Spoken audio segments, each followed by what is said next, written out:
Welcome to Hashtag Finance. I'm your host, Barrington Miller, and we are doing a special edition, West Coast Wednesdays. For those who tune in on Wednesdays at, I think it's 12 Eastern or 9 a.m. Pacific time, there's usually either Anna Sarin or Anil Mall doing a kick-ass show. Can I say that? Probably shouldn't, but it's it's awesome. Beep. Yeah, it's an awesome show. So today I'm stepping in. They've been nice enough to let me man the mic. And as part of our Cannabis Week, if you've been following, we've been interviewing the big MSOs, the big players, and the leaders in front and behind the scenes. And today we are blessed with Kim Rivers of Trulieve. Welcome to the show, Kim. Thanks so much for having me. It's great to be here. First off, how are you doing? How is your family doing? How are the kids? How are friends Yeah, and family? we're all good. We're all healthy, which I think is the first important point. And I would say that aside from kind of the normal stir crazy, like what is happening and is it day 503 or 23? I think that in general everyone's doing well. And I think that the maybe side blessing to all of this that I know we're experiencing, and I think others are too, is that it certainly has made us kind of think more about sort of our family and our family unit and spending more time together, which is, I think, been the silver lining, right? Because I think for many of us, and certainly my fellow CEOs out there, right, we're on the road a lot. We're gone from home a lot. And so I really have enjoyed just having the extra time with the kids and being at home. So just trying to take it as a pleasant blessing. I can relate. I have two teenagers, 16 and 14. One just turned 14 Oh during goodness. this whole. Yeah, not the best. I mean, it was good considering, Uh-huh. um, but you can't get this time back, and Yeah. um, whether they want to have it, whether they want me to be there Yeah. all the time or not, it doesn't really matter Right. because I'm, hugging them and making food. We actually had a thing this morning because I said I'm not making you breakfast anymore. I'm done. I'm Yeah. done. And around 11ish, my son's like, "Oh, I'm so hungry. I'm so hungry. If only somebody would make something for me." The drama. And yeah, and then my daughter came in and was like, "I want this. I'm putting my order in." I'm like, "Who do you think I am?" As I Right. go and make exactly what they want. So So um, they're saying that they have you trained well. absolutely, Yeah. I'm wrapped. Oh, yeah. Uh, That's awesome. uh, but I'm sure people don't want to hear about my about what I'm doing. They want to hear about you, and they want to hear about Trulieve. And going into 2020, I'm sure you had one direction that you were headed, and Mhm. all of those things. And have you had to pivot much? Um, what's going on with Trulieve? What's going on with Trulieve today? Yeah. So, I mean, Trulieve, I would say that thankfully, right, in the markets that we operate in, we've been deemed essential. And so we were deemed essential very early on, which was really important. And of course, particularly in Florida, we just opened our 47th location in Florida this week.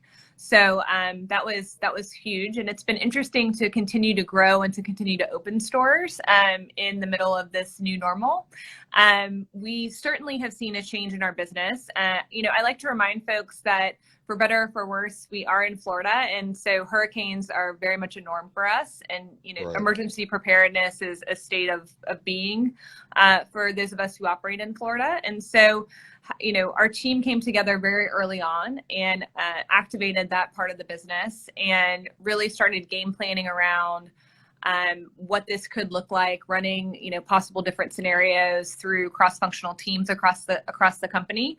And really through that we were able to thankfully get some measures put into place pretty early in the grand scheme of things. So we're talking really February, early March timeframe.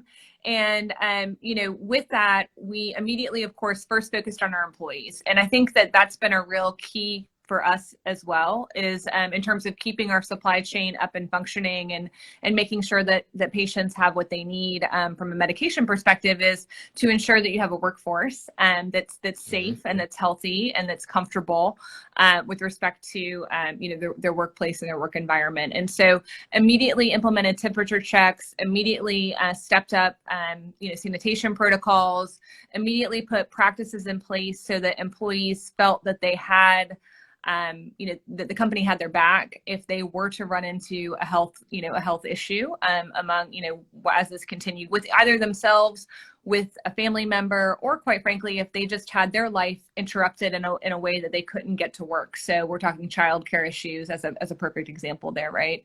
And so, then the second thing that we did is we really then pivoted to what the customer experience was going to look like. And again, unlike other markets, for example, Las Vegas, and we're in Nevada, where they're forced right now to do deliveries only. We haven't been forced to do any particular route of delivery. However, the customer has definitely chosen in response to, as we're all feeling, right, like an increased amount of anxiety and so forth. And so us making sure that we tried to be one step ahead of where those customer preferences were going. And so similarly, in our dispensaries, implementing social distancing protocols, implementing more robust technologies so that pickups and deliveries could be handled more efficiently. We saw our delivery business explode.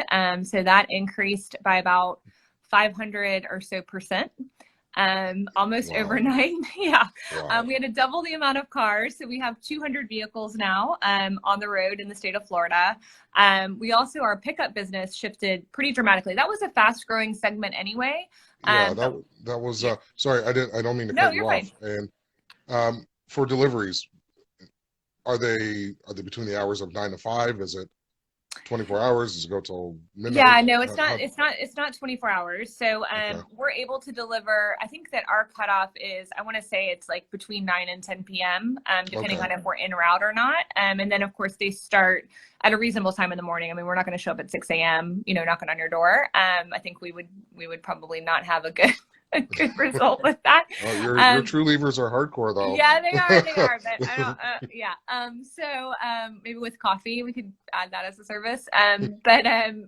So the basically with our deliveries, what we found is that, first of all, one of the things that we did, I should mention, is that we started offering free deliveries for folks who are 65 and up, because we did want to make sure that those folks who were most at risk with COVID had that option to comfortably stay home and out of the stores. The other thing that we did is, at our stores, we added the first hour of every store opening after we deep clean overnight to immune compromised patients. So again, trying to segment out folks that were most and are most at risk. So that's been things that we've done as well, kind of pretty immediately. We also piloted curbside. We've done, again, additional communications for patients. So you can reserve your place in line.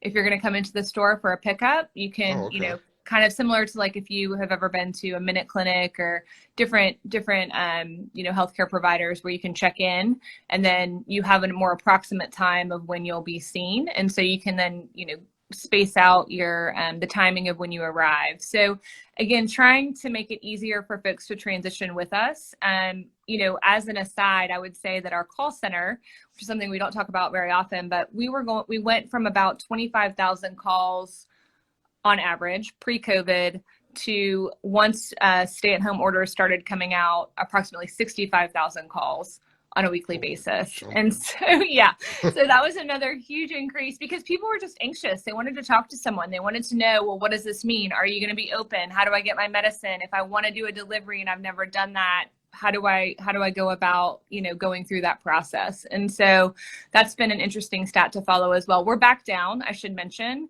And we added, again, some technology help there as well to get those questions answered more efficiently.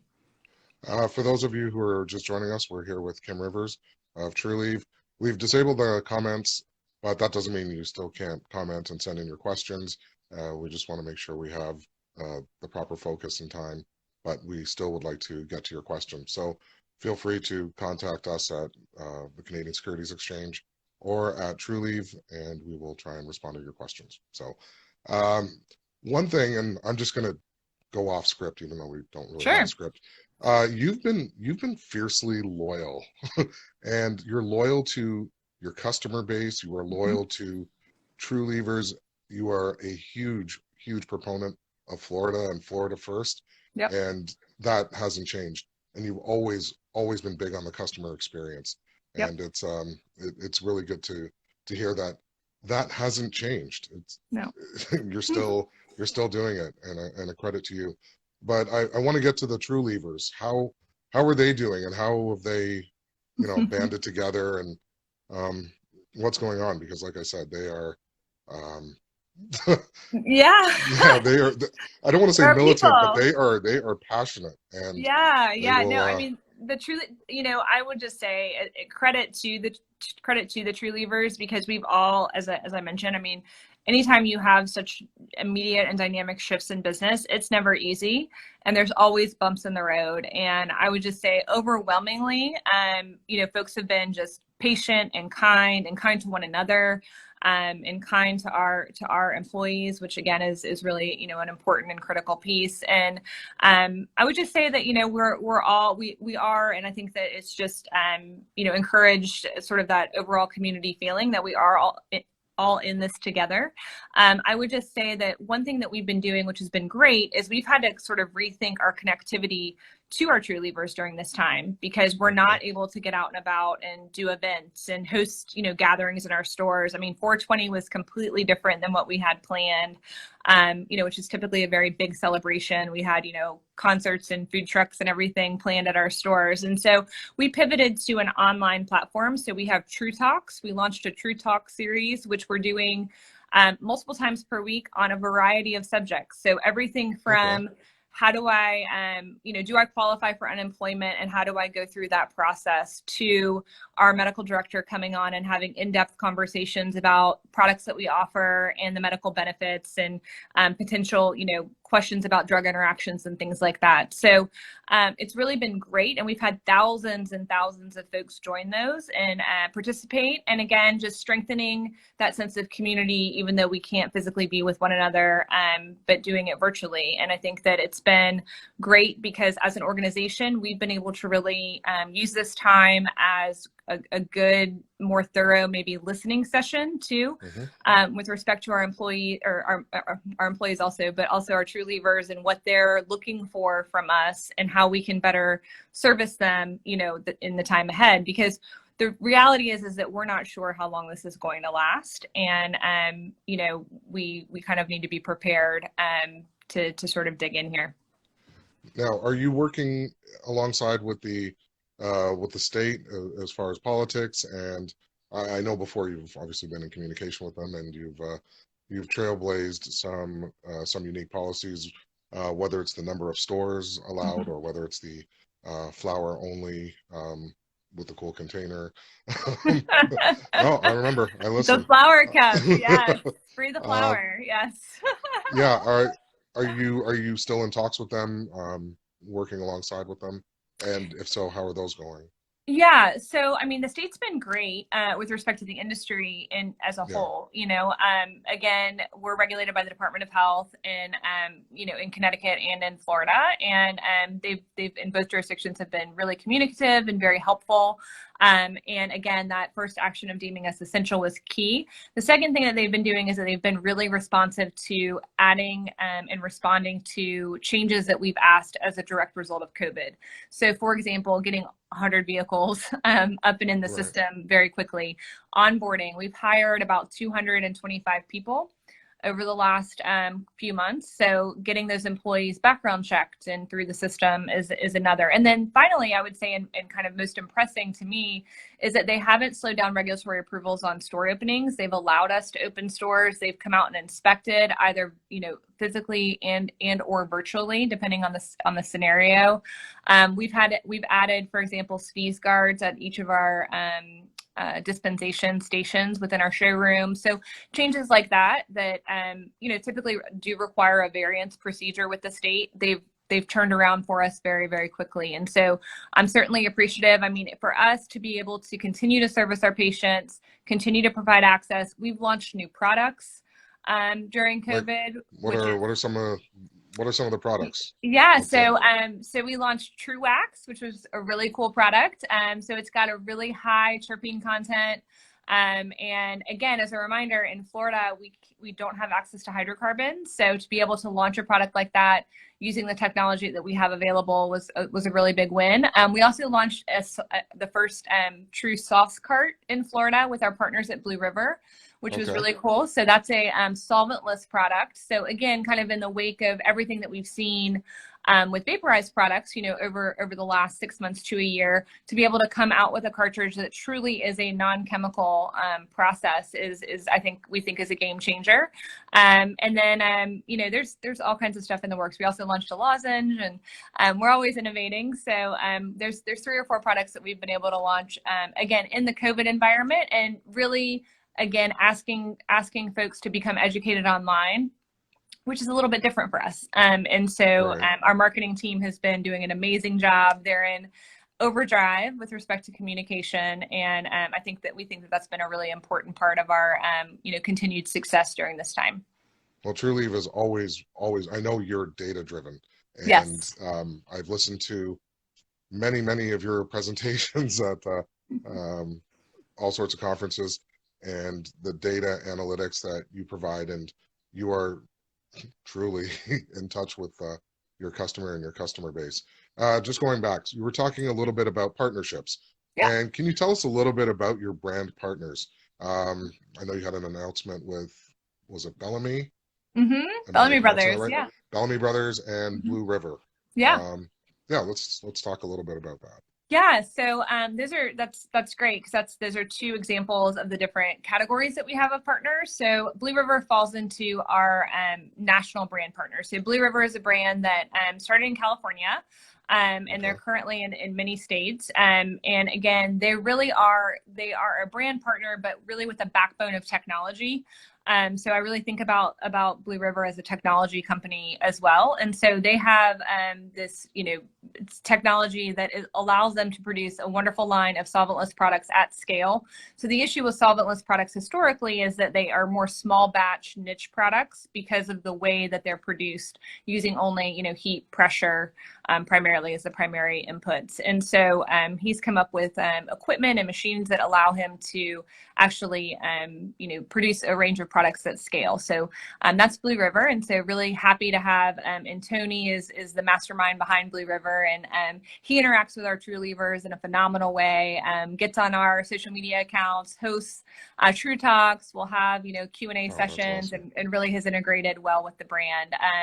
Then with respect to the Bellamy Brothers, that's one of our local partnerships. And so, I talk a lot about needing to maintain and really wanting to make sure that we're authentic in our representation of the local markets that we're in. And so Bellamy Brothers is a big, they're music, and they're a group, and they have some really famous songs that folks may know from back in the day, but they're currently on tour actually with Blake Shelton, and they have a huge farm. Your camera's shifting a little. Oh, I'm sorry. I'm like drifting. They have a huge farm in Florida, so they're Florida guys, and they have a couple of songs that reference their old hippie stash, and so we launched a flower brand with them that's called Old Hippie Stash, and a couple of flower strains. So it's a really fun brand, and for us it was just kind of our first foray into, I'll call it, kind of a celebrity brand, but a local celebrity brand. And, it got picked up on Billboard magazine and some different national news outlets. So it's been a great partnership, and we love to work with them. They're a ton of fun. So what kind of music do you like? What do you listen to? Me? Oh, I listen to, I have such wide music taste. This weekend, I was introducing my kids to Janet Jackson. There was an Instagram. I forget which DJ, because that's all I listen to at night is Instagram DJs. Yeah. Somebody did Janet tribute, and that was It's amazing, off right? the Like hook. you forget how many. I mean, she had such amazing, like great songs. And then let's see, I really like, so my son keeps me current on music, and so I'm, I like, and then I'm also a big Beyonce fan. I've got to say, I've seen her in concert probably 4 times. Wow. Yeah, um, yeah, well, yeah. could be a I'm a DL future part of the spokesperson for Bayhive. Trulieve. Who knows? uh, Oh, that'd be amazing. you were talking about lozenges, and Mhm. let's get into the edibles. Yeah. I think currently edibles aren't allowed in the state of So, Florida. right. So edibles Uh, were passed about 2 years ago by the legislature, but the yeah. Department of Health has not yet written rules. So therefore, we're not able to sell them yet. We were making really great progress, and then COVID hit. So, it's COVID. COVID. So I'm still holding hope that it's a 2020 event. We've got about 30 SKUs lined up. So when we're able to, unleash the edibles, it will be with a fury. So we're excited about it, and we're gonna have a really good lineup. Do you anticipate the same amount of excitement with edibles as you had with flower, or bigger, or different, or? Yeah, I don't know, is the answer. I mean, I think that there's going to be definitely really strong demand for flower or for edibles. I think one difference is that with flower, you had to go back to your doctor and you have to get a separate flower recommendation. Edibles, that won't be the case. So I do think that we're going to have, a quicker adoption rate, even though flower was very fast. Flower really ramped up over about 2 months. I think edibles is going to be like out of the gate, a pretty high demand rate. So internally, we would forecast, call it 20-25% of product mix, Okay. potentially. And currently flower is over, right at 50%. So it'll be interesting to see too where that comes from, right? And how current product lineups shift as a result. So, I mean, I would say the one good thing with Trulieve is that we do have oil already, basically reserve oil able to pull through to be able to make edibles with. So we're all set and can definitely game plan as and respond to the actual market and the data as it pulls through. If you're tuning in, I'm here with Kim Rivers from Trulieve. This is part of Cannabis Week. Yes, Kim in my office that I'm trying to hold the camera steady. I have a Japanese screen behind. I know it's So very fancy. yeah, you don't want to see what's behind that. Oh, is it It's I think behind the it's my scenes closet. tour? Yeah, it's a Yeah. closet door. So yeah, this is part of Canadian Securities Exchange Cannabis Week. Actually, it's volume one. We've had such a high demand that we're probably going to extend this into the second week. So Awesome. if you've missed the beginning of this show, you can catch it on Instagram on the story 24 hours, and it will live forever on CSE TV, on YouTube, as well as on the blog at www.thecse.com. And that's my plug and pitch. Also, if I don't look like Anna Sarin or Anil Mall, it's because I'm not. This is still West Coast Wednesday from the East Coast. So they will be back next week, and you can check it out. Let's talk about leadership. You are a very front-facing, very hands-on.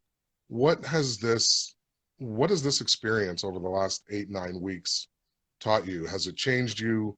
Have you reevaluated how you lead? Do you feel that you've become stronger? And the reason I'm asking is we've asked Cresco, Curaleaf, and there's familiar things, and you've already demonstrated it with your answers. But I just wanted to talk a little bit about leadership and your leadership style. Yeah. So what I would say is that I think that it definitely has brought to light just the importance of a team and the importance of having the building blocks in place to build upon, right? That's why they're called building blocks. And so I think for us, right, from a leadership perspective, the ability to have that trust and foundation built with the team, and to be able to really activate those, again, whether it be the emergency response team, or pull together a tiger team with respect to delivery that's cross-functional in nature, and really have the confidence in those folks that, look, we're all aligned. We've worked, diligently to make sure that we understand what the core principles of the business are, and now really the things that we probably had in the works, quite frankly, whether it be more of a focus on delivery, or how to put these technology solutions in to make the customer experience more streamlined. Now we're accelerating those by a factor of 10, and so I would say that the ability to trust that all of us together are in this, and are passionate, and are leaning in together, and able to lean on one another at the same time has been critical. I would say that it also has been fascinating to watch, as you and I talk virtually here, right? Just the Right. pivot, and how different personalities and different folks respond or don't respond to physical separation, and kind of this new pace and new work life lack of balance, I guess, because now all of a sudden before, right, we were talking about, oh, I want to spend more time at home, and now it's like, oh, I'm home all the time, and maybe there's not the separation that we were used to. And so I think that can cause different types of stresses, right? You don't have that commute into the office to plan your day. You don't have those boundaries, or those built-in, breaks to really, consider things maybe from a different light. So we've been spending a lot of time within our organization talking about making sure that those times are built in, and making sure that we're all spending a little bit of time and taking a breath, one, for ourselves, but two, also to think about things from a 30,000-foot level, and make sure that we're continuing on this. We just had last week a 2-hour session just about our strategic initiatives for the year, because quite frankly, those had kind of taken a back seat, because we're all in the moment trying to make it through what's right in front of us with respect to, obviously, it's a pandemic, right? So it takes precedent, but having that opportunity to also take a step back and say, okay, let's not completely get off track here, right? And let's make sure that we're at least having the conversation, and then making a deliberate decision. Are all of these things still as important as they appeared to be, 3, 4, 6 months ago, or not, right? And what are those? How have those priorities shifted? So, I mean, I think that there's been certainly a lot of things that have changed, but keeping true to our core, continuing to rely heavily on team, and rely heavily on one another, and knowing that this is not going to be our forever state. So we better be handling it right, and handling it effectively, but also continuing to look beyond. That's I was chuckling to myself, because one of the people that I spoke with earlier in the week, they said, if you don't have a good culture before this hit, you're done. Yeah. Like you're absolutely done, and you're echoing those sentiments. We do not give investment advice on the show, but what I do tell people is some of the very successful companies are saying a lot of the very same things. So pay attention. In this new normal, how do you get new Trulievers? I know for us, we're constantly working on trying to increase our numbers and things like that. But you're big on the Truliever front. So yeah, how do you attract that? How do you get those? So I think that, again, make sure that you're keeping your current Trulievers really happy, right? Making sure that you're communicating with them, that you're making sure that they feel very, comfortable, that they're continuing to see continuity of service, and continuity of experience, even though it may be altered during this time. Because I think that what that does, right, is that it gives folks that story to tell. Oh, wow, during COVID, Kim came on a Facebook Live, and there are these 5 things that Trulieve is doing, and wouldn't that be neat if other retailers were doing the same thing? And we kind of try to think about, yes, we are, a medical cannabis company, but outside of the medical cannabis space, right? How can we be leaders and thought leaders among retailers, period, during this time? And so I think that trying to maintain a high level of communication with folks that are Trulievers, which then we know, particularly during this time, and what I just told you with the call center story, we know that folks are hungry for communication. And so they're out there on social media, they're out there talking with their friends, family, et cetera, probably on a more regular basis than they were before. So giving them those positive experiences to share, because word of mouth remains head and shoulders. I mean, and this is proven just time and time again, the most effective, a personal referral is the most effective form of getting business that's out there.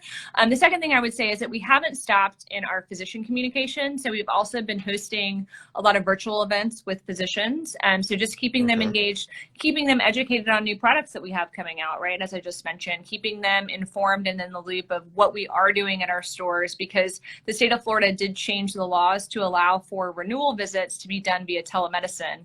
So a lot of physicians are taking advantage of that and actually doing a lot of those renewals right now via telemedicine. And so if that product or that chance comes up that someone wants to talk about dispensaries, there's, of course, a great opportunity for us to be top of mind with those physicians as well. And then I would just say, finally, continuing to really, again, offer interesting content on all of our social media channels.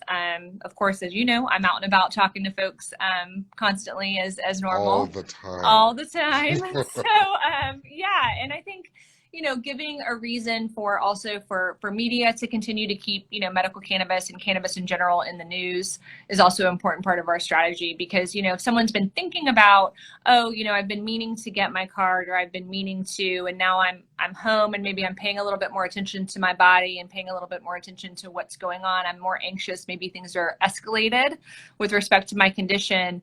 And, here's a piece that's, in the news reminding me that doctors are still open and that we can still, get a recommendation. Then again, that's a great opportunity for us to be top of mind. Let's jump across state lines. Let's do it. I know you're not only in Florida.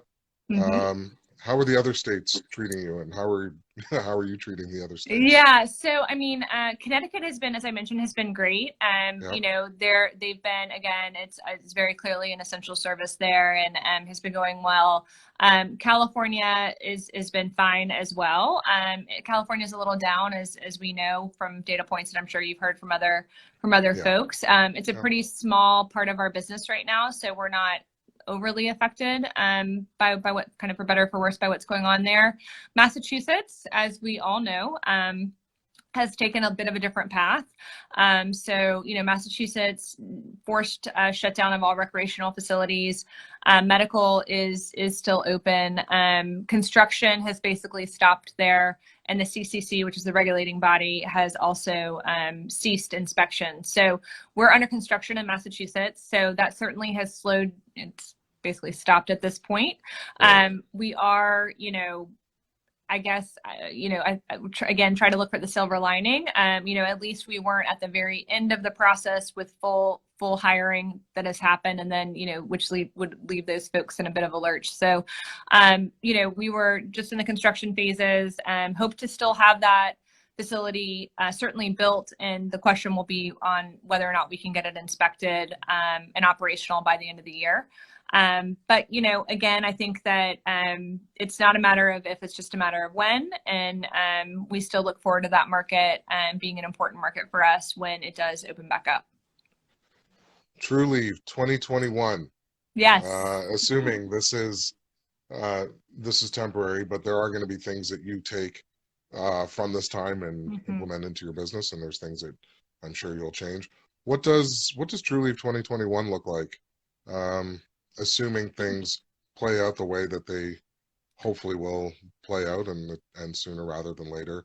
As far as for investors, for shareholders, for interested parties, all of those people, I just want to know where are you guys Yeah, headed? I mean, listen, my crystal ball. Let me hold on. Let me get my magic 8 ball here, and we can talk about it now. I Yeah, think that and when will sports start again? yeah, I know. Oh my Listen, I hear you on goodness. that too. I was Yeah. so upset because Florida State. I'm a big, huge Florida State fan, and I Yeah. go to the basketball games here, and I was ready to go to the. I mean, I thought we were going to take it all the way this year in the March Madness. So, I know it's sad. But in terms of Trulieve 2021, I think that we'll, of course, our plan is to continue to be, the dominant player in Florida. I think I've said, that Florida is important to us. It will remain important to us, and it's our home stadium. So, Yeah. we're gonna do our best to protect it. I do think though that in Florida, you'll see continued growth from us, and then you'll also see growth from us in the markets that we are currently exist and operate in. So we did say on the last earnings call that our plan is to exit 2020 with 68 retail locations. So Okay. we're on track to do that. So going into 2021, we'll be around 68 stores. We certainly in 2021 would be open and operational in Massachusetts for sure. And beginning to not only retail but also wholesale in that market, which is something that we're really excited to be launching in Massachusetts, and look to bring that wholesale platform to potentially other markets as well. And then beyond that, I would think that there would be growth elsewhere as well, but I think that remains to be seen. So, but we are and continue to be active in the marketplace. Well, that's really, really good, Kim. And I wish you nothing but continued success. We're just approaching the top of the hour. Uh, Again, for people that wish to ask Kim questions that I may not have asked or that you may not have answered, you can write at the Canadian Securities Exchange or at Trulieve. Um, yeah, because Kim responds. You ask her, she I responds. do. No, I know you're you're one of the people who this is how you are. Like Mhm. there's no difference. You've been a wonderful steward of the industry. Whatever. Whatever it is. So much for that English degree of the industry and for the stock exchange and for the state of Florida. And we thank you. We would sincerely wish you nothing but the best. And I hope everyone in your world and in your sphere continues to be healthy and get better, and the Trulievers stay loyal.